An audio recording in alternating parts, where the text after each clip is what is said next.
Dog at the Door by Ben M. Baglio. Chapter 1. It was Halloween. Mandy Hope had been to a costume party in the town hall, and now, as she hurried down the lane toward Animal Ark, she was remembering all the ghosts and skeletons and other creepy things she'd seen. She passed the row of houses behind the Fox and Goose, where reassuring lights glowed from behind closed curtains. But the moon had just gone behind a cloud. Mandy shivered and wished she'd let her best friend, James Hunter, walk her home. She blinked to get used to the darkness, then peered ahead. Something moved stealthily out of the ditch at one side of the road. She gasped and faltered to a standstill as it came creeping toward her. Then she smiled and crouched down, holding a hand out in front of her. "Jet, what are you up to? You nearly frightened the life out of me." The black cat meowed and came eagerly towards her. As Mandy picked her up, she heard light footsteps and found herself caught in the beam of a flashlight. "Mandy, you look really frightening in that outfit," said Elise Knight, laughing. Elise lived in one of the houses Mandy had just passed.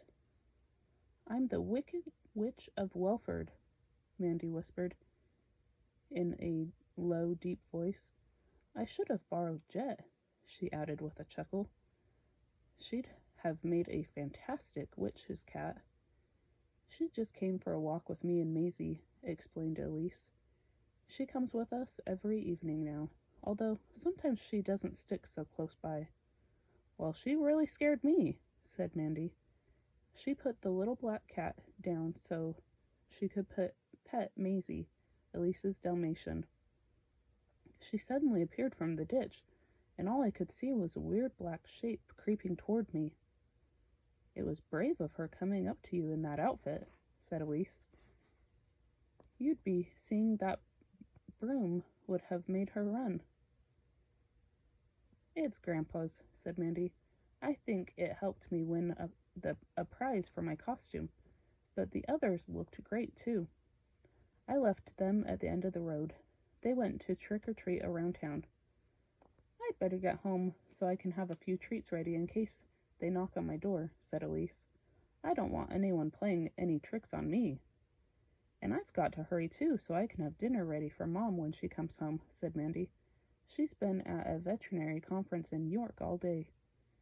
Mandy walked her fingers across Maisie's nose. Maisie was deaf and had been trained to recognize hand signals. This one was Mandy's special way of saying goodbye to the Dalmatian.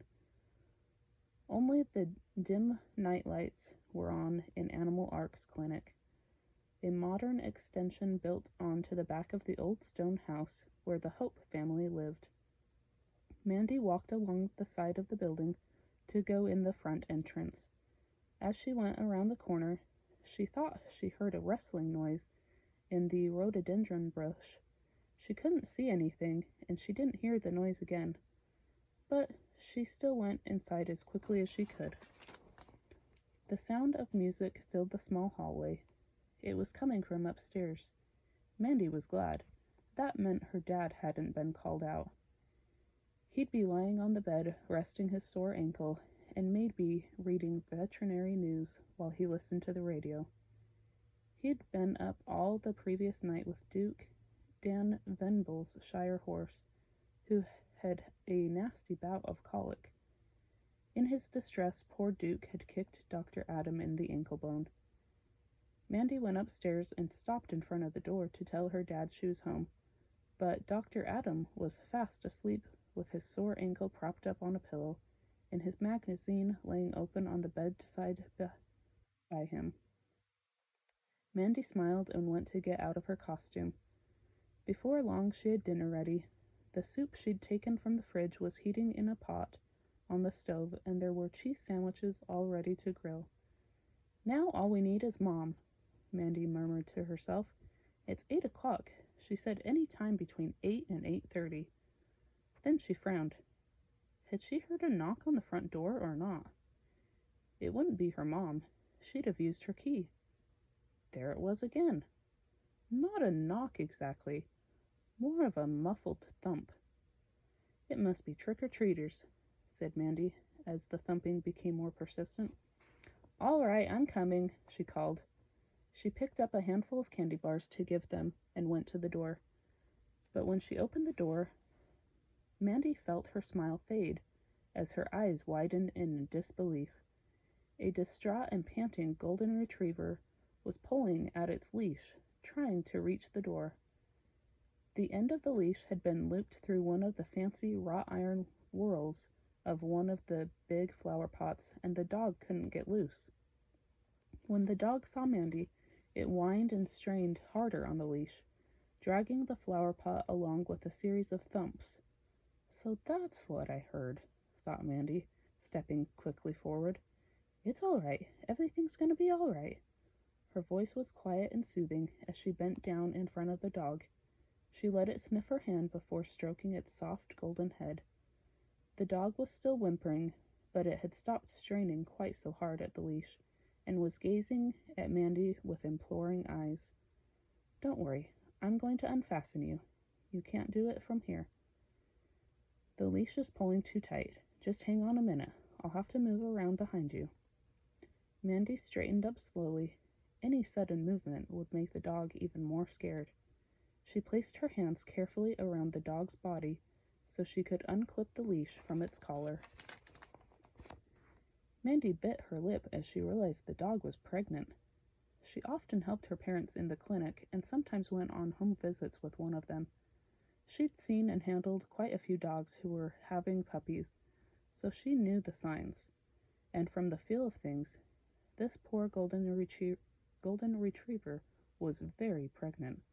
Her sides were round like a barrel, and her stomach felt low and droopy. Mandy was a little worried about trying to move her on her own, but the dog suddenly stepped backward, releasing the tension on the leash. "Good girl. I can take off the leash now. That's right. Just keep still for a second," said Mandy. After 2 or 3 attempts, Mandy managed to move the tiny knob on the clasp of the collar and release the metal ring. "There," she breathed at last. "I did it." The dog sat down, and Mandy ran her free hand over the dog's plump side. "Come on," she persuaded. "We're going inside." The dog struggled to her feet. "That's a good girl," praised Mandy. "Come on." The dog whined heartbreakingly and pulled in the opposite direction from the door. Mandy's heart lurched. The poor dog sounded so distressed, but she knew the sooner she got her in and tried to calm her, the better it would be. "No, this way," she said in a firmer tone, giving the collar a sharp tug. Mandy heaved a sigh of relief as the dog suddenly decided to stop struggling and allowed herself to be taken inside. Mandy kicked the front door shut behind them and let the dog down the hall and into the kitchen. She shut the kitchen door too. She had a feeling the dog would want to try and get away again. Mandy walked over toward the stove. "You sit here." Mandy tapped the floor in front of the warm stove. "I want to see if there's a name tag on your collar. It would be much better if I knew what to call you, wouldn't it, girl?" To Mandy's surprise, the dog sat down. There was no name tag, but Mandy did notice a triangle of black on the dog's creamy gold chest. "That's an unusual mark," Mandy told the dog. "It might help in finding out who you belong to. But you do need a name. I'll call you Goldie. Now, I'm going to get you some water, then I'll go and wake Dad." As soon as Mandy let go of her collar, Goldie started to wander around the kitchen, sniffing in corners and under the table and around the chairs. Then she started whimpering and whining as she scratched at the stone floor. Mandy couldn't bear it. She knelt down in front of the dog and took hold of her front paws. "Don't do that, Goldie," she begged. "Everything will be all right. I'm sure it will." The dog whined and licked Mandy's hand. Then she pulled her paws free and began to scratch again. "I'm going for Dad now," Mandy said. She didn't want to leave the dog alone, but she knew she had to get help. Mandy started to get up. the dog stopped scratching at the floor, whined louder and harder, and banged her head against Mandy's stomach. "Oh, Goldie, I only want to leave you for a minute," said Mandy, trying to hold the dog's head still.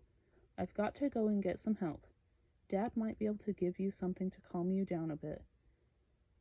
The dog let her head lie in Mandy's hands, but the look in her eyes was such a lost, bewildered, hurting look, Mandy couldn't bring herself to try and get up again.